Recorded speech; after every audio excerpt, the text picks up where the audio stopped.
Hi, yo, hello again, and welcome to another video here on our YouTube channel from auburnsports.com. My name is Jay Tate. I am publisher of auburnsports.com, and today we're going to do a review of Auburn's win against the hated Arkansas Razorbacks through the eyes of Pro Football Focus. You may be thinking to yourself, Pro Football Focus, Jay, they play college. I know. Pro Football Focus also does college grading, and they have been generous enough to provide those numbers to us. Actually, they do it because we have a corporate relationship with them this year between Rivals and PFF. But, I pretend like it's my own personal little thing.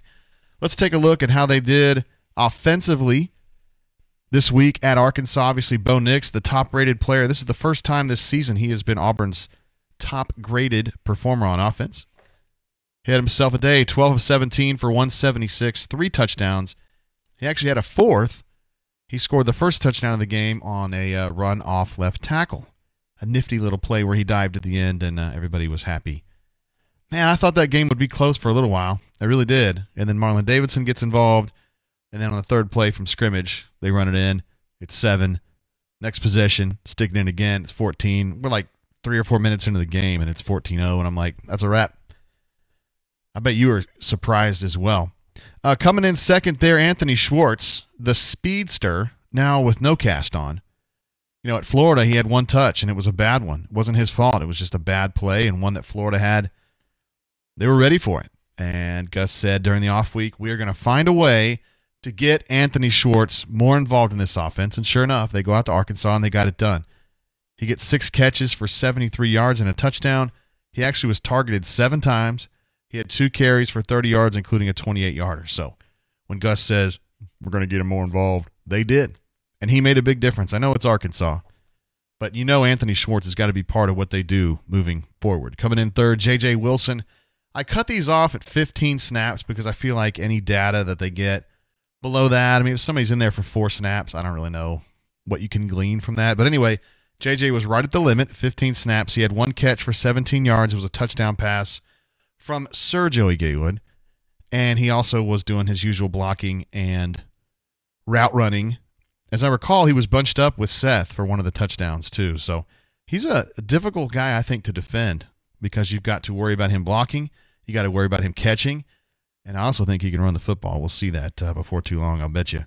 Coming in fourth, Jack Driscoll, his best game of the season. 63 snaps. He grades out at 83.2 on the pass block, which is good for him. Very, very good. I think it's his second highest of the season. The most important thing was his run block grade was 67.8. That's a tough matrix, I think. Whereas, you know, if you're talking about pass blocking, anything above 80 is really good. Talking about run blocking, and I just look at some of the different teams in the SEC and the way PFF handles it. If you're grading out 65 or higher on run block, you're doing your job. So he grades out at 67.8. Highest for him. He did not do well in that category against Oregon and Tulane a week later, but he's been better ever since. And I thought this was his best game for sure. Seth Williams doing his thing. 4 catches for 90 yards, including 2 touchdowns. If you guys remember, there was a play in that game, and I'm going to do probably a camera eye on this, where it looked like he was kind of dogging a route, and Beau threw it up for him, and he kind of was like, oh, I got to go get the ball, and he wasn't able to make a play on it because the ball wasn't supposed to go there. That was a dummy route. It was actually set up for the tailback, and Seth was just running a dummy route, and I think everybody in the stadium was surprised. Beau just got spooked because he had some pressure coming at him from the outside. He wasn't ready for it and just kind of dumped it to get rid of it. So the guy on the TV was kind of blaming Seth for that. I don't think it was Seth's fault. I don't think he was involved. And then Sir Joey Gatewood had himself a pretty good game considering he had 20 snaps. He ends up, 6 carries for 24 yards, and then he was 1 of 2 through the air. He hit JJ for the touchdown. Pretty good outing for him. There was a rumor that he was dealing with some shoulder discomfort going into the Florida game. Yeah, I don't know. I haven't been able to substantiate that. But regardless, he didn't play at Florida. I wondered why. We didn't really get a good answer why. I mean, I know they were kind of up to their necks in gators, so to speak, but, you know, didn't play at all. And then he had a chance to play a good amount against Arkansas. I thought he was a little rusty with his run reads, but otherwise, pretty good player. I think you need to see him more. Taking a look at the defensive side of the ball, Derek Brown had himself a game. You're not surprised to see that at all. 82.3 PFF grade, which is actually a little bit low for him because he's been so good all year. On those kinds of grade scales, anything above about 85 is really, really good. And then he's grading out, we'll talk about this here in a minute, on the season he's grading out above 90, which is like All-American. I know you're not surprised. Derek had kind of a tricky game. He was really good, but he didn't really put up big numbers. 5 tackles, including 3 solos, and he had 4 what PFF calls stops. A stop in PFF world is a play that you make on defense that assures... Wow, that was really freaky. That assures a failure on the offensive end. So something that Derek does, whether it's a tackle or a strip sack or whatever, that assures offensive failure, he gets a stop. He had 4 of those in this game. That's good for him. For a defensive lineman, that's crazy. Marlon Davidson had himself a good game as well. You can see there, grades out 81.2. He had 5 tackles, including 2 sacks and a tackle for loss. And as I mentioned earlier, he had the forced fumble, got the ball, set up Auburn's first touchdown. He finishes with 5 stops. Dude, he was a terror for those guys. Nobody could block him. He was working inside. He was working outside. He's really added that pass rush dimension to his game this year, and it's making a big, big difference.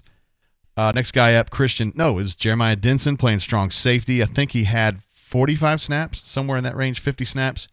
Finishes with 3 tackles, 2 hurries, a pass breakup. He was targeted 4 times and only conceded 1 reception. He's been playing really good this season. Surprises me a little bit because he's not the most athletic dude in the world, but his positioning is so good and his awareness is really, really good, and I thought he played really well in this game as well. Christian Tutt, 73.8. Kind of a, I don't know, he's kind of a difficult player, I think, to appreciate sometimes because kind of like Denson, he's not the fastest dude around, not the quickest guy around, and he's actually manned up in coverage more often than Denson is, but he hits hard, and his positioning is better, way better this year than it was last year, and he's a pretty effective player now. He finishes this game with 4 tackles, including 1 for loss, a pass breakup, and 1 quarterback hurry. And, he had a tough game, I thought, against Florida because the slot receivers that the Gators have were just too fast for him. But Arkansas didn't have guys like that, and they don't have a quarterback that can get them the ball like they could at Florida. So Tutt wasn't facing the same caliber of folks, and he rose above. Noah Igbenogany coming in at 73.5. Solid day for him. He finishes with 1 tackle. I mean, they targeted him 5 times. He gave up 1 catch.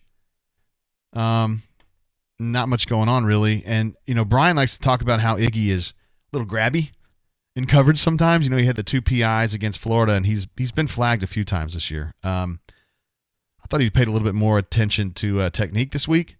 It's a little bit different with Arkansas, granted, but good, clean game for him. And Javaris Davis rounding out the top 6. The most notable thing he did was intercept a pass. First time the defense has intercepted a ball since the Oregon game. Chandler Wooten had a pick against a fake punt in that game too, which is an absolute disaster. I still can't believe the dude, instead of throwing it like a football, he kind of like shot-putted it, or maybe you could even say like a LeBron jumper. I don't know what he was doing on that. It happens sometimes. Before we sign off on this bad boy, though, we've given you a PFF look at how they did in the Arkansas game, both on offense and defense. And the guys that you probably thought were really good, Beau and Derek and Marlon, the guys you thought they would be good, they did grade out well and did some good work.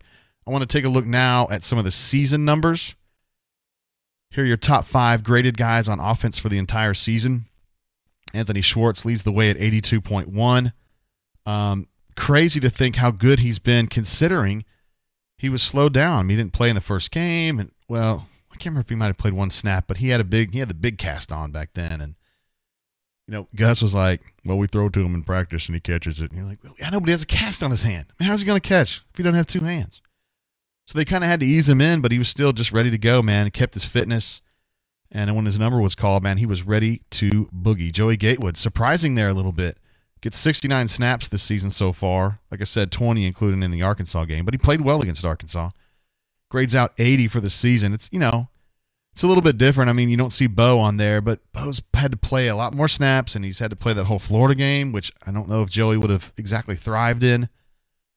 Anyway, Joey Gatewood coming in 2. Seth Williams in 3rd place, not surprising at all, at a 76.5. Prince Tega, who's been playing outstanding football. The only thing that slowed him down this year was the knee injury that he had coming into spring, 2-a-days. and he's just kind of worked it through. I think the off week really helped him. He had a solid game against Arkansas, and he actually played really well against Florida. I think as that knee injury kind of improves a little bit over time, he starts playing a little bit better. And then Nick Brahms, this is going to make the bunker melt down. To think that Caleb Kim's backup, who does only have 49 snaps this year, is the second highest rated lineman so far this season. Why doesn't he play more? I mean, the reason for that is, at least officially, is that Caleb is a better organizer and he is sharper with the calls that you have to make at center to change the protections, to relay the protections that Beau is passing along. And that Nick struggles with that a little bit just because he's younger. I mean, Caleb's been here forever. Seriously, I feel like he's been here 5 or 6 years. So it's a trade-off. I think Nick's a little bit more physical than Caleb is, and I think Caleb is significantly better at the calls. Although I think Nick's getting better. I'm just surprised Nick doesn't play a little bit more, particularly when you look at those numbers. Looking at some defensive numbers for the entire season, I'm telling you guys, anybody that's above 90 in a PFF for the season is playing otherworldly football. Derek Brown, 91.9. I looked this up. He is tied for the first, tied for number 1 among interior defensive linemen this season in all of the bowl subdivision. And I wrote about this a little bit at auburnsports.com, but there's a dude at Northern Illinois who also has a 91.9. And I compared and contrasted their numbers, and they're like exactly the same as far as tackles, fumbles, sacks, pressures, et cetera, et cetera. I mean, I know it's Northern Illinois, and I probably would take Derek Brown, right? But it's interesting to think there's other people out there playing at that high level. Marlon Davidson, 90.9, having a great year as well. He had to bring pass rush to the table this year. We all knew he could stop the run. This was the year that he had to be more of a pass rusher, and I think he has definitely done that. That Arkansas game was unbelievable, the way he was just overpowering those cats. LSU's going to be a different thing, but, hey, to this point, Marlon's stood tall in the face of all challenges. Jeremiah Denson, I mentioned that earlier, it's been good all year. His positioning is so good, and his awareness is so good. And when you see him play with Daniel Thomas so much, I mean, Daniel's awareness and positioning is not as good, and you really notice it, or I notice it a lot.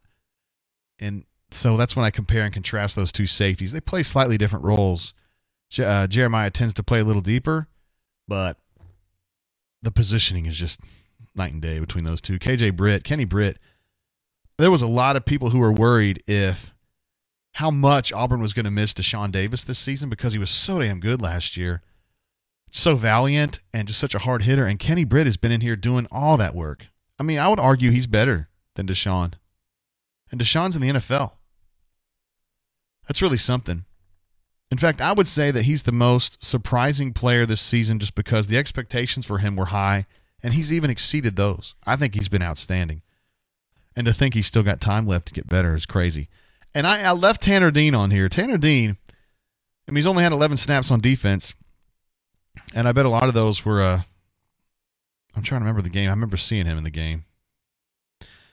Obviously, he had a big play in the Florida game as a special teams guy, but I just left him on there. It's not enough snaps to really make any conclusions about it, but it's good, man. The coaches love talking about Tanner Dean, how hard he plays in practice, what he's bringing on special teams. They love that kid. And so I just thought it would be cool to have him added on there, even if he's only played 11 snaps. A lot of those guys, man, they play hard on the scout team, and they're doing a lot of things behind the scenes you don't necessarily notice. I mean, you certainly noticed him sniffing that out at Florida, but a lot of times those guys don't get a lot of recognition, and they are out there busting their ass. All right, guys, thanks for following along on this PFF video right here. We'll have another video for you a little bit later in the week previewing this LSU matchup that's going down Saturday in Death Valley, 2:30 Central Time, God's time, on CBS. If you like the content here on our channel, be sure and click that subscribe button. Give me a thumbs up if you thought it was all right. And if you have any suggestions, man, I'm all ears. Just put it there in the comments. All right, guys? Till I see you next time, keep your feet on the ground and keep reaching for the stars. Peace.